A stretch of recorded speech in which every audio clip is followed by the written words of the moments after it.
Hey guys, how's it going? It's Danconia. Welcome back to the Overwatch League Roundup 2020 Week 11 Meta Preview.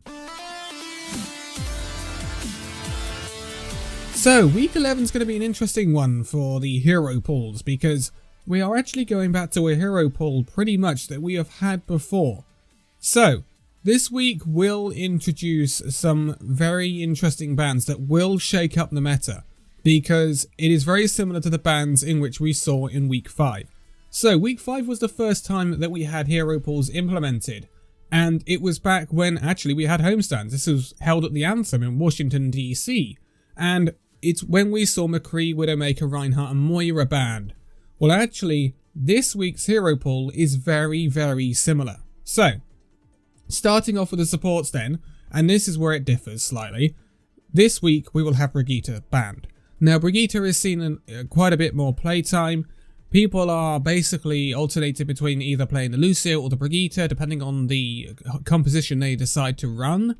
So I'm not anticipating Brigitte to be a massive loss to teams because they can just play that Lucio instead.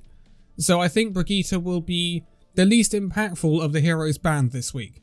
But the other heroes are going to have a significant impact on what the teams will be playing this week. So, in the tank category, we have Reinhardt banned. Again, the same as Week 5. I think Orisa must have exercised some pretty good dodging skills this week in the hero pools because we did see quite a bit of Orisa last week. But Reinhardt is banned this time around. It's not the first time Reinhardt has been banned. It'll be his second ban. As we mentioned in Week 5, he was banned. And this means that we're not going to see really brawly comps. We're not going to see the Rein Zarya, we're not going to see the Rein Orisa, which we saw last week. So, play will be slower overall. So this could mean that we do see less Lucio, despite Lucio being available, and teams might go more for a Moira or something like that. It depends on what they decide to play, because obviously the Orisa and the Sigma will be available, so you can still play double barrier if you're into that sort of thing with the Orisa Sigma. Now, what we saw a lot more when Reinhardt was banned last time back in Week 5 is we saw the emergence of a lot more of dive. Winston D.Va, obviously D.Va's back this week, and that means that basically all dive heroes are available, and dive counters are being banned this week. Brigitte is one of them, one of the damage heroes is the other. So, we could see an emergence of dive this week.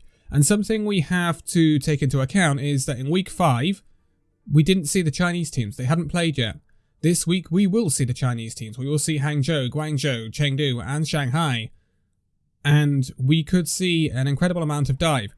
We did see Chengdu especially run the complete dive at times. I think it was in Week 9 when McCree and Mei were banned or something, and Brigitte. So it'll be interesting to see what they run, but we could see more Genji, we could see more Tracer, which will be really, really cool to see real proper dive back. And it certainly plays into the Chinese team's favour, but they are not catching any Western teams off guard this week because they are playing each other once again. But in the damage category, this week, we are going to see Widowmaker and McCree banned. So again, the same as Week 5. There is only one disparity between this hero pool for Week 11 and the Week 5 hero pool. And that is the fact that in Week 5, they banned Moira and not Brigitte.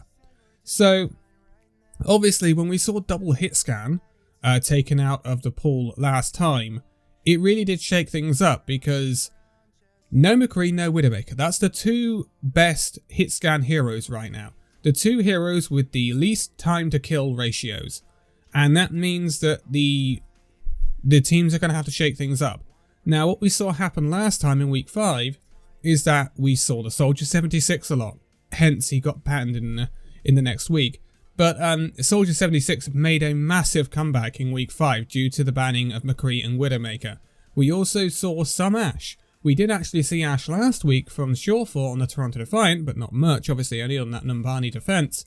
And it will be interesting to see what they do. Some teams will gravitate to the Dive, the Sombra, the Doomfist, the Genji, the Tracer. Some teams will run similar comps to what they've been running, but they will run the Soldier 76 or the Ashe instead of the McCree and still run the Mei. So it'll be interesting to see what they run. They'll run Orisa Sigma. So it'll be very, very interesting to see what happens, whether we do go back to more of what we saw in week 5, or we end up seeing something perhaps a bit more divey, because in week 5, remember, Brigitte was not banned. Brigitte is banned this time around, so that's another dive counter out of the rotation.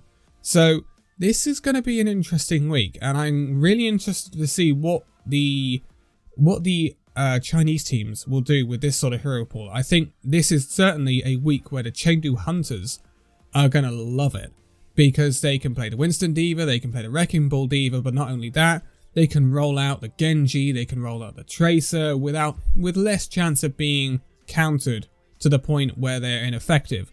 So I really think this is a week for Chengdu Hunters to get some work done. I think this meta really will favour them, and it'll be interesting to see what they do from there.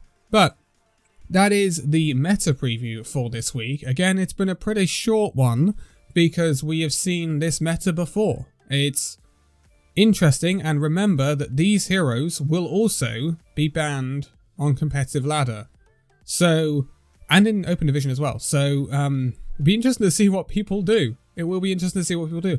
And I think a lot of the time some teams will try and sub in that Orisa for the Reinhardt and just go Orisa Sigma or Orisa D.Va, which again wouldn't surprise me, but I think there will be teams like the Toronto Defiant, like the Chinese teams, that will want to run that dive. And so I think we will see an emergence of dive versus perhaps Soldier 76 bunker comp, something like that. Something that could hinder the return of dive is the Torbjorn. We have seen the Torbjorn used recently to counter the likes of Tracer, the likes of Sombra, and Genji to certain extents. So if Torbjorn is heavily used, then dive is going to struggle, which means we will go more towards your traditional bunker with the Orisa, with the Sigma more likely, or the D.Va maybe. And it'll be interesting to see where the teams go with it. Some teams will just want to straight up counter the dive, and will go probably Torbjorn and Mei and things like that. Some teams will embrace dive, and they will just run it no matter what, which sometimes can be a detriment to your team. But, you know, that's kind of what happens. Also, a nice note to roll out on is that we have now, I believe, seen every hero this season, because last week we did see a little bit of Roadhog. And Roadhog, I believe, was the last hero that hadn't been played in the pool this season, because we've seen Soldier 76, as I've said previously, and Ashe, who were two heroes who were struggling to get in. So was Genji, but we've seen Genji now. I can't think of a hero we haven't seen. We've seen Torbjorn, we've seen Symmetra, we've seen heroes that traditionally wouldn't be even thought of at the Overwatch League level, but because of either changes to them over time, or because of the hero pool, they're coming in and they're making a difference. And we've now even seen that Roadhog, which is great. It's nice to see all heroes being used. Again, we won't see a massive amount of Roadhog just because of the nature. He is an ult battery, much like D.Va is without her defense matrix, but at least D.Va has some damage mitigation. Roadhog, his damage reduction on his take a breather is just not enough at that level of play, and so you've got to be getting value out of the hooks, you've got to be getting the value out of that sort of thing.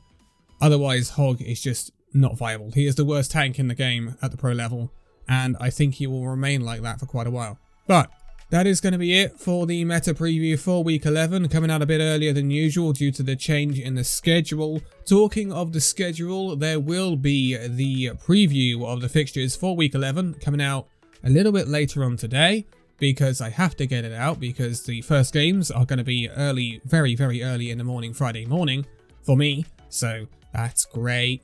And then tomorrow we will be looking back on week 10 and taking a look at the team of the week for week 10, which should be really interesting, because week 10 was an interesting one. I can certainly tell you that there won't be any Vancouver Titans, Washington Justice, or Boston Uprising players in the team of the week.